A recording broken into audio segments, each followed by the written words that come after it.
Hi hello welcome all எல்லோரும் எப்படி இருக்கீங்க? இன்றைக்கி வந்து என்ன பார்க்கலாம் அப்படின்னு பார்த்தீங்கன்னா, நீங்கள் மனசில் ஒரு கேள்வி வச்சுக்கோங்க. அந்த கேள்விக்கு ஏஞ்சல்ஸ் வந்து உங்களுக்கு என்ன மெசேஜஸ் கொடுக்குறாங்க அப்படின்னு பார்க்கலாம். சில பேர் வந்து இப்போ நான் முருகன் ப்ரெடிக்ஷன்ஸ் இல்லை வந்து சிவன் ப்ரெடிக்ஷன்ஸ் அப்படிலாம் போடும்போது இது கேஸ்ட் ரிலேட்டடாகவே எடுத்துகிட்டு போக வேண்டாம். இது வந்து உங்களுடைய தெய்வங்கள் நீங்கள் விரும்புகிற உங்களுக்கு மீறின ஒரு எனர்ஜி, அது எதுவாக வேணாலும் இருக்கலாம்.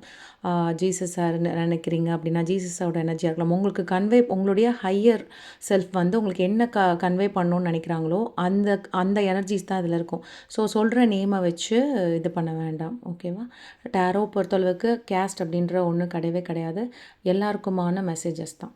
ஓகே. இப்போ மனசில் ஏதாவது ஒரு கேள்வி நினச்சிக்கோங்க. செட் 1, செட் 2, செட் 3 3 பைலாக நான் வைக்கிறேன். ஸோ 1, 2, 3 நம்பர்ஸ் சூஸ் பண்ணி வச்சுக்கோங்க. இதில் உங்கள் கேள்விக்கான பதில் என்னவாக இருக்குது அப்படின்றத பார்க்கலாம். ஃபஸ்ட்டு செட் 1 சூஸ் பண்ணவங்களுக்கு நம்ம பார்க்கலாம்.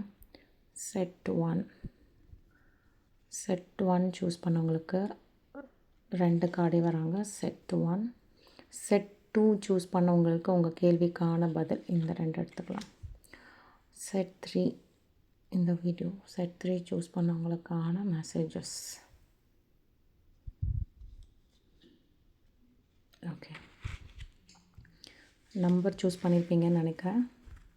ஓகே, இப்போது நீங்கள் நம்பர் 1 சூஸ் பண்ணியிருக்கீங்க அப்படின்னா உங்களுக்கான மெசேஜஸ். எஸ், இப்போது நீங்கள் இருக்கிற சுச்சுவேஷன் இம்ப்ரூவ் ஆகும். ஏதோ ஒரு கேள்வி கேட்டிருக்கீங்க, எனக்கு இப்படியே தான் இருக்குமா இல்லை ஏதாவது வாழ்க்கையில் முன்னேற்றம் இருக்குமா அப்படின்ற மாதிரி கேட்டிருக்கீங்க.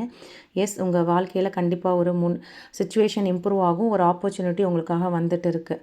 ஓகேவா? பிஸ்னஸ்னாலும் சரி, ஒரு புது தொழில் உங்களுக்கு ஃபினான்ஷியலாக வர்றதுக்கான ஒரு ஆப்பர்ச்சுனிட்டிஸ் இருக்குது. அதே மாதிரி படிக்கிறீங்க அப்படின்னா ஒரு இம்ப்ரூவ்மெண்ட்ஸ் இருக்குது. ஒரு ஏதோ ஒரு ப்ராஜெக்ட்டுக்காக வெயிட் பண்ணுறீங்கன்னா பெட்டர் ப்ராஜெக்ட்ஸ் உங்களுக்கு கிடைக்கிறதுக்கு வாய்ப்பு இருக்குது. ஸோ நம்பர் 1 சூஸ் பண்ணியிருந்தீங்கன்னா கண்டிப்பாக நீங்கள் கேட்ட கேள்விக்கு இந்த சுச்சுவேஷன் மாறும். ஒரு ஆப்பர்ச்சுனிட்டி உங்களுக்காக வந்துட்டு இருக்குது அப்படிங்கிறது தான் ஏஞ்சல்ஸ் உங்களுக்கு சொல்கிற மெசேஜ்.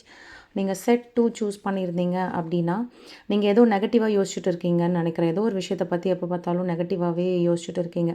இப்போ உங்கள் மனசில் இருக்கிற குழப்பத்துக்கு வந்து முதல்ல நீங்கள் அதை பாசிட்டிவாக யோசிக்க ஆரம்பிங்க. உங்களை விட வயசில் பெரியவங்களோட ஹெல்ப்பை போய் கேளுங்க. இதுக்கு என்ன பண்ணலான்னு சொல்லிட்டு மனசுக்குள்ளேயே போட்டு குழம்பிட்டு இருக்காமல் கண்டிப்பாக நமக்கு நல்ல விஷயங்கள் தான் நடக்கும் அப்படிங்கிறத பாசிட்டிவாக யோசிங்க. உங்களுக்கான பதில் கிடைக்கும் அப்படின்றதான் சொல்லியிருக்காங்க செட் 2 சூஸ் பண்ணவங்களுக்கு.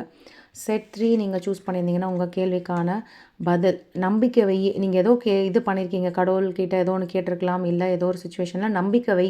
இல்லை நம்பிக்கை வச்சு நீ பண்ண மாட்டே அப்படின்னா அதுக்கப்புறம் உன்னுடைய இஷ்டம் அப்படின்ற மாதிரி சொல்லியிருக்காங்க நீங்கள் கேட்ட கேள்விக்கு. ஸோ நீங்கள் வந்து இம்ப்ரூவ் ஆகிட்டு தான் இருக்கீங்க.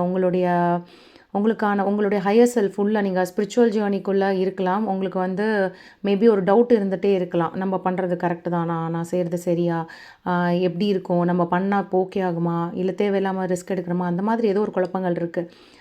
நீ நம்பி ஸ்டெப் எடுத்து வை அப்படிங்கிறாங்க. இல்லை நீ குழப்பிகிட்டே தான் இருப்ப அப்படின்னா அதுக்கப்புறம் உன்னுடைய விருப்பம் அப்படிங்கிறத வந்து ஏஞ்சல்ஸ் உங்களுக்கு சொல்லியிருக்காங்க.